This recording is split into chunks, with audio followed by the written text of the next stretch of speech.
Planning a Year 1 unit of work based on Naughtibus. The first thing to think about is, what is your end outcome going to be? What do you want your children to write at the end of this unit of work, whether it be 1 week, 2 weeks, 3 weeks, depending on your class's context. I think an ideal outcome for this book is to write a simple retell. Looking at Appendix 2, focusing on this, sequencing sentences to form short narratives.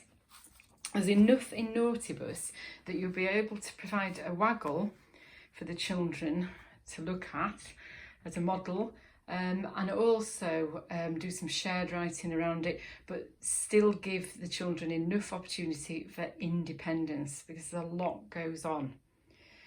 The first thing I usually do when I'm planning a unit of work is I look at the appendix and identify the criteria that I want the children to put into the writing.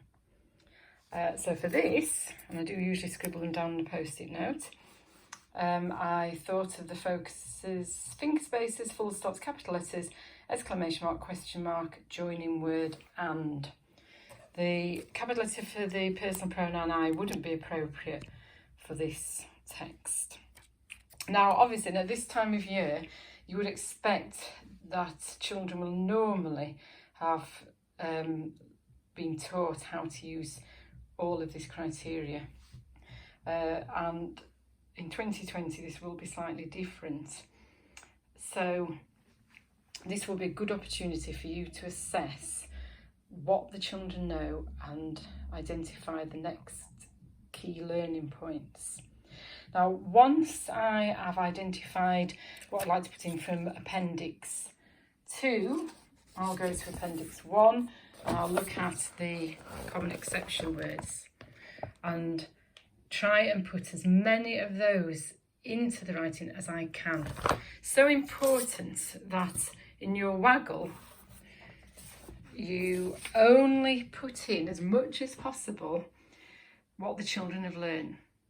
So that would be common exception words, all the elements on the post-it note, words that they can use the phonics to spell. I've written one here in draft. I haven't written it up yet because I wanted you to see my thought processes as I was writing it, things that had changed. So we started off with the boy got a present. Now I know got isn't the most sophisticated of words. My natural instinct as an adult was to put received, but obviously that is a word that is both probably out of the understanding of Year 1 children, but also very, very tricky to spell. So I ended up putting got, and then we've got the common exception word a. I've circled all the common exception words, which I will do in the final copy as well.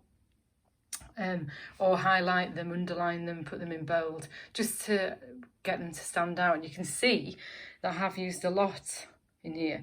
Common exception words for Year 1 are the grammatical function words, the glue words that join the sentences together. So the boy got a present. Present's the trickiest word in that sentence, but you could give them that as a new word to learn, part of the vocabulary learning. I initially put the boy got a present, full stop, it was a bus, full stop.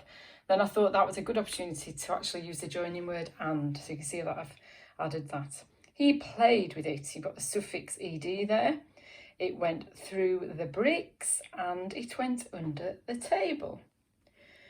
And then I initially put it went through the beans. Now through is a tricky word for Year 1 children. Actually, I've put it up here as well, haven't I? It went through the bricks. Now I could change it went through the beans by putting it went in the beans, but you can't put it went in the bricks, can you? So I don't think there's anything we could do about that. So maybe it's a word that you would give the children, again, as part of the vocabulary. So I changed that through to in. It went in the beans, but then I thought, oh, good opportunity here to use the common exception word some. Change that to it went in some beans. And in fact, now I've read it back, it went into, got another one there, some beans. Sounds better as well. And it made a mess. It said ding, ding. Remember, we don't need any inverted commas, any speech marks for year 1. Initially, I'd put, what's that? Oh, no, we can't have the apostrophe for contraction in year 1. So I changed that to what is that? And got the is common exception word in, got my question mark in. It is a pond. The bus fell in. And obviously, that's quite dramatic, isn't it? So it's a good opportunity to use the question mark. The bus was sad. The truck saved the bus. Now, you need to, everything that we use that's on this post-it note has to be in the context of the piece. We don't want anything to sound contrived. So here, you might think, oh, right, I'm going to join these with and again. But actually, it wouldn't make as much sense, would it? The bus was sad and the truck saved the bus. That isn't a consequence of that directly, is it? So that sounds better just with the full stop. The bus was sad, the truck saved the bus. I did put an exclamation mark. I thought, no, actually, we don't want children to use too many exclamation marks. Just one in the piece is fine. You don't necessarily need one there. I'm going to take that one out. The boy was happy. And we did have another exclamation mark, but that's a choice. You don't necessarily need that there. And that's an ideal example for the children to follow. You could have, teaching around all these different elements as part of the unit, and the children have got enough there to follow the model but also adapt it. They might write about it going in the garden instead of under the in the beans. They might write about it going to bed at the end and being happy. So there's all sorts they can do with that. So they might use some of those sentences, but actually also develop their own independence around the writing.